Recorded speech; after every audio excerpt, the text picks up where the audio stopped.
संसद में लोकसभा, राज्य विधानसभाओं और दिल्ली विधानसभा में महिलाओं के लिए 1/3 सीटें आरक्षित करने के लिए महिला आरक्षण विधेयक किया पारित। 214 सदस्यों ने इस विधेयक के समर्थन में किया वोट। नारी शक्ति वंदन बिल पारित होने पर प्रधानमंत्री नरेंद्र मोदी ने जताया सभी दलों का आभार। कहा, नारी शक्ति वंदन विधेयक के कारण देश को मिलेगी नई ऊर्जा।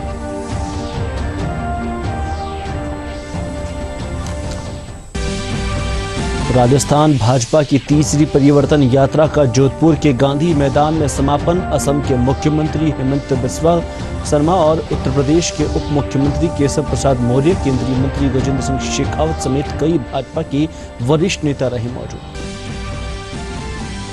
मुख्यमंत्री अशोक गहलोत का अनुसूचित जाति के अधिवक्ताओं से संवाद कार्यक्रम। मुख्यमंत्री ने कहा, देश में लोकतंत्र तथा समानता का अधिकार बाबा साहब भीमराव अंबेडकर द्वारा बनाए गए संविधान से ही हो पाया संभव। और प्रदेश में आज सुबह से कई स्थानों पर हल्की बारिश। मौसम विभाग के अनुसार नए वेदर सिस्टम एक्टिव होने से 26 सितंबर तक बारिश की गतिविधियों में रहेगी सक्रियता।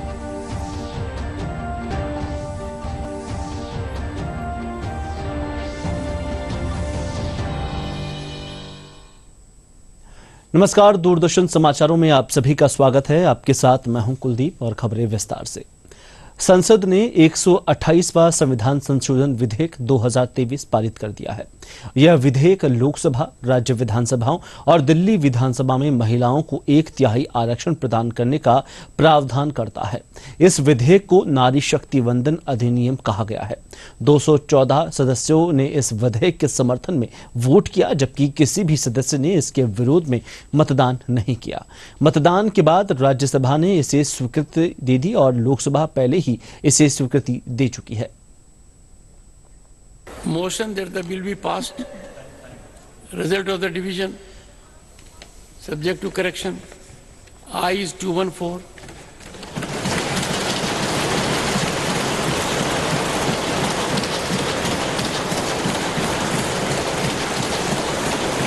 It's something all around.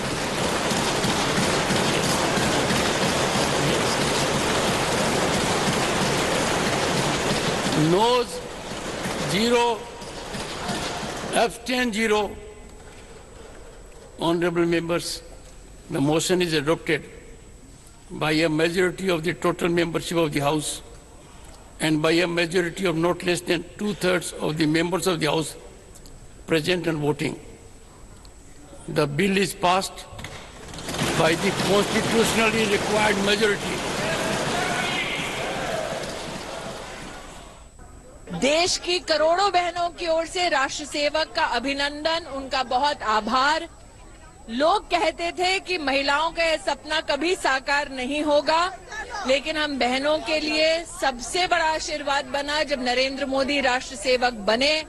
आज प्रधानमंत्री के नाते उन्होंने महिला नेतृत्व के लिए भारतीय राजनीति में एक अभूतपूर्व इतिहास रचा है।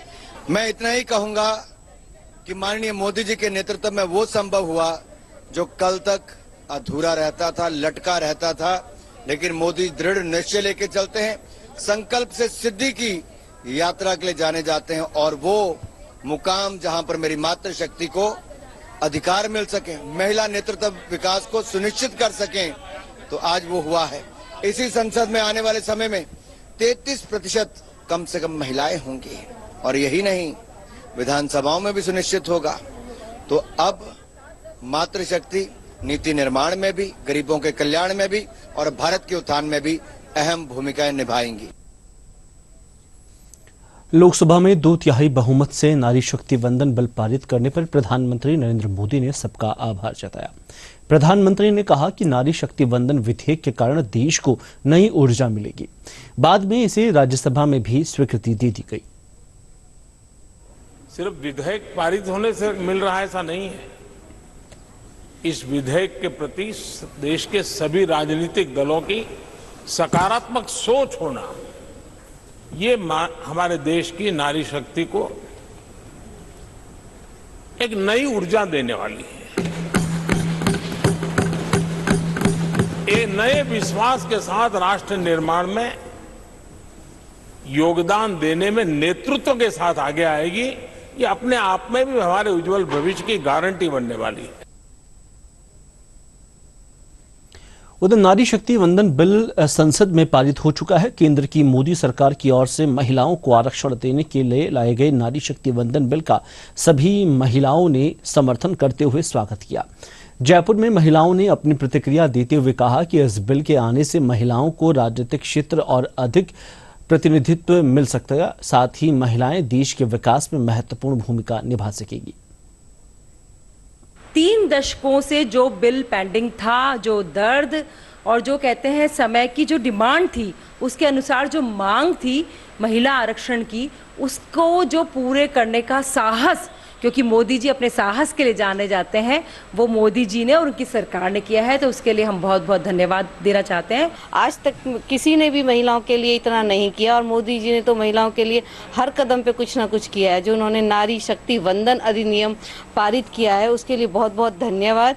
और इससे महिलाएं राजनीतिक क्षेत्र में और सामाजिक क्षेत्र में बहुत कार्य कर सकेंगी और राजनीतिक क्षेत्र में महिलाओं का योगदान भी बहुत साहसिक होगा और बहुत योगदान भी करेंगी वो। मोदी जी ने जो हमारे लिए किया है कि 33% आरक्षण महिलाओं के लिए, ये एक बहुत अच्छा कदम उठाया मोदी जी ने। हम महिलाओं को लेके, जो घर पे रहती हैं महिलाएं, वो भी आगे बढ़ सकती हैं और जो पहले से बाहर है उनको और उन्नति मिल सकती है।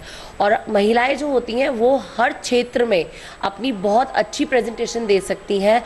जिस तरीके से वो घर को बहुत अच्छा चलाती हैं, उसी तरीके से वो देश को भी बहुत अच्छे से चला सकती हैं।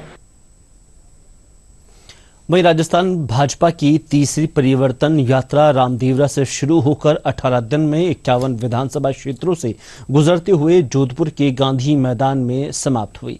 परिवर्तन यात्रा के जोधपुर पहुंचने पर भाजपा कार्यकर्ताओं ने पुष्प वर्षा कर इसका स्वागत किया।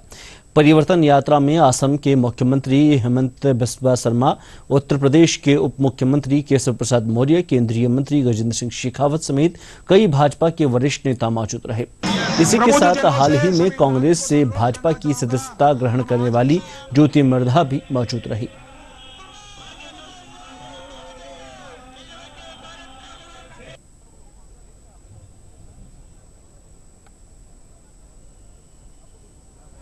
भाई और बहनों, ये राजस्थान को अशोक गहलोत जी ने बदनाम करके रख दिया। आपका पार्टी का एमएलए है, सुशील पायलट सीएम बने, अशोक गहलोत सीएम बने, हमारा क्या जाते हैं।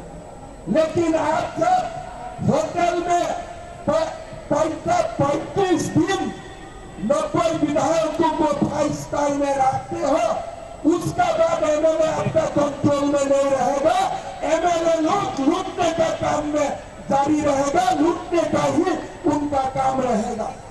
कुछ लोगों का विकास किया जाए। हमारे प्रधानमंत्री माननीय नरेंद्र मोदी जी के नेतृत्व में देश के अंदर एक ही नारा है, सबका साथ। जोर से बोलिए, सबका साथ। ये सबका साथ सबका विकास क्या राजस्थान में हो रहा है क्या? मेरे उत्तर प्रदेश में पेट्रोल 97 रुपए लीटर बिकता है। आप बताइए, राजस्थान में भी 97 रुपए लीटर मिलता है क्या? ये धोखा है कि नहीं है? 2018 में जो गहलोत जी ने वादा किया था, उसे पूरा किया क्या? तो जो विश्वासघात करे उससे सत्ता में बने रहना चाहिए क्या? मैं आप सबसे ही अपील करने आया हूं कि ऐसी सरकार को उखाड़ फेंकिए। 2013 में एक रथ निकला था राजस्थान में, 163 सीटें जीते। 2023 में 4 रथ उत्तर विजय रथ है, ये परिवर्तन रथ। ये उत्तर प्रदेश की तरह मैं देख रहा हूं कि जब हम 40 विधायक थे, 6 यात्राएं निकाले, 325 विधायक हो गए। मुझे 2009 के चुनाव का 27 तारीख याद आ रही थी, जिस दिन हम यहां से लेकर के वहां उल्टे माननीय गृह मंत्री अमित शाह जी के नेतृत्व में एक रोड शो कर रहे थे। और उस रोड शो में उस दिन तय कर दिया कि लोकसभा के चुनाव में जोधपुर की जनता ने माननीय नरेंद्र मोदी जी को प्रधानमंत्री बनाने का निश्चय कर लिया। राजस्थान के 25 सांसद भारतीय जनता पार्टी के आह्वान पर जिताकर भेजने का काम राजस्थान की जनता ने करना ऐसा तय कर लिया। उस दिन सुस्पष्ट हो गया मेहनत करी भारतीय जनता पार्टी का कार्यकर्ता, आशीर्वाद दियो हमारी जितनी बहना विराजी है सब, और आप सब लोगों के आशीर्वाद से भारतीय जनता पार्टी विजयी हुई, मोदी जी प्रधानमंत्री बने और देश की सरकार ने निश्चित रूप से यशस्वी काम पिछले 5 साल में किया। लेकिन भाई साहब आज जो है मेहरबानी तो आप करिए। गहलोत साहब आज भाषण देता, वह कहे कि हमने जिता करके भेजा। गहलोत साहब ने जिताया कि आपने जिताया? गहलोत साहब ने जिताया कि आपने जिताया? गहलोत साहब ने जिताया कि जोधपुर की जनता ने जिताया?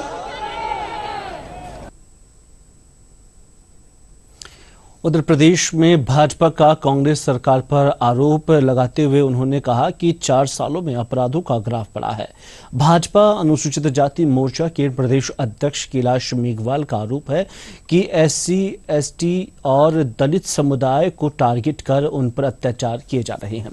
मेघवाल ने डीडवाना कुचामन के दौरे पर प्रदेश सरकार पर आरोप लगाते हुए कहा कि राणासर दोहरे हत्याकांड मामले में निर्दोषों को कुचलकर मार दिया गया, यह गंभीर अपराध है। भाजपा राष्ट्रीय अध्यक्ष JP नड्डा के निर्देश पर एक संसदीय दल ने पूरे प्रकरण की रिपोर्ट बनाकर भेजी है। वहीं SC, ST मोर्चा की ओर से राष्ट्रपति और SC आयोग को भी रिपोर्ट भेजी गई है।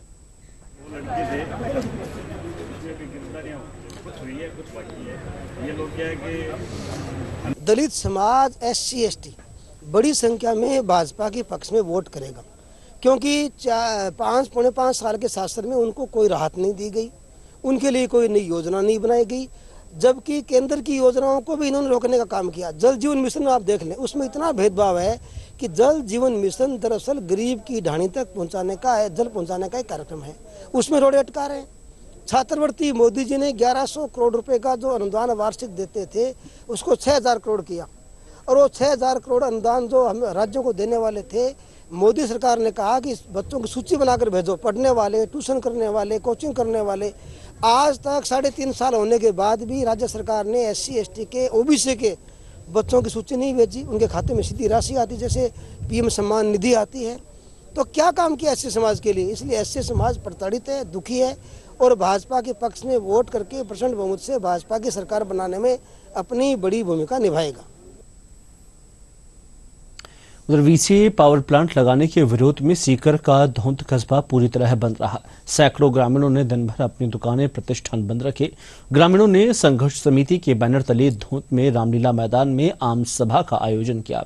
ग्रामीण दिन भर जिला प्रशासन और प्लांट का निर्माण कर रही कंपनी के संचालकों के विरोध में प्रदर्शन करते हुए नजर आए। वहीं किसान संगठन, जन एकता मंच, व्यापार मंडल, निजी स्कूल संचालक यूनियन समेत अनेक संगठनों ने धौंध बंद का समर्थन किया। उधर प्रधानमंत्री नरेंद्र मोदी ने रविवार को राजस्थान के उदयपुर से जयपुर के मध्य संचालित होने वाली स्वदेशी तकनीक युक्त semi high speed Vande Bharat express train को रिमोट लिंक के माध्यम से दिल्ली से जुड़कर हरी झंडी दिखाकर रवाना कर दिया। वंदे भारत एक्सप्रेस ट्रेन के उदयपुर से जयपुर के मध्य संचालित उद्घाटन स्पेशल ट्रेन सेवा के शुभारंभ के अवसर पर कई जनप्रतिनिधि उपस्थित रहे। विधानसभा चुनाव 2023 में 100% मतदान के उद्देश्य से स्वीप अभियान के अंतर्गत आमजन को जागरूक करने के लिए राजकीय बालिका उच्च माध्यमिक विद्यालय झालरापाटन में छात्राओं को मतदान के प्रति जागरूक किया गया। इस दौरान प्रधानाचार्य ने छात्राओं को मतदान शपथ दिलवाई और साथ ही उन्हें मतदाता सूची में नाम जुड़वाने के लिए वोटर हेल्पलाइन ऐप समेत सक्षम ऐप सी विजिल ऐप की जानकारी दी गई।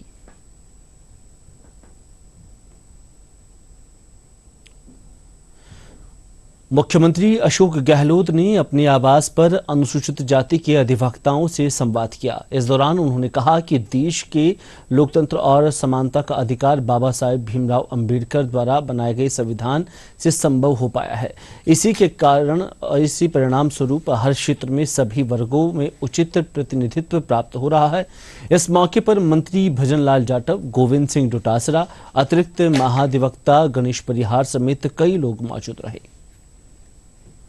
और प्रदेश में आज सुबह से कई स्थानों पर हल्की बारिश होने की खबर है। राजधानी जयपुर में सुबह से बादल छाए हैं, साथ ही कई स्थानों पर हल्की बारिश होने की संभावना है। इसके कारण तापमान में गिरावट दर्ज की गई है। मौसम विभाग के अनुसार एक नया वेदर सिस्टम एक्टिव हुआ है, जो आगे बढ़कर अब उड़ीसा, छत्तीसगढ़ तक आ गया है। इस सिस्टम का असर राजस्थान में आज से देखने को मिलेगा। आज से 26 सितंबर के दौरान बारिश की गतिविधियों में सक्रियता रहेगी। और अंत में एक बार फिर नजर डालते हैं इस वक्त की सुर्खियों पर।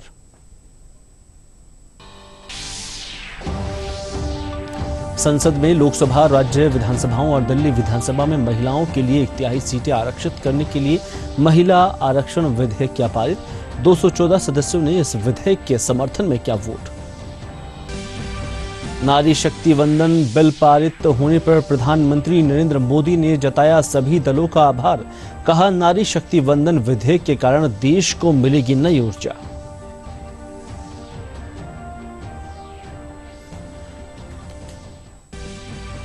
राजस्थान भाजपा की तीसरी परिवर्तन यात्रा का जोधपुर के गांधी मैदान में समापन। असम के मुख्यमंत्री हेमंत बिस्वा, उत्तर प्रदेश के उप मुख्यमंत्री केशव प्रसाद मौर्य, केंद्रीय मंत्री गजेंद्र सिंह शेखावत समेत कई भाजपा के वरिष्ठ नेता रहे मौजूद। मुख्यमंत्री अशोक गहलोत का अनुसूचित जाति के अधिवक्ताओं से संवाद कार्यक्रम। सीएम ने कहा, देश में लोकतंत्र तथा समानता का अधिकार बाबा साहेब भीमराव अंबेडकर द्वारा बनाए गए संविधान से ही हो पाया संभव। और प्रदेश में आज सुबह से ही कई स्थानों पर हल्की बारिश। मौसम विभाग के अनुसार नए वेदर सिस्टम एक्टिव होने से 26 सितंबर तक बारिश की गतिविधियों में रहेगी सक्रियता।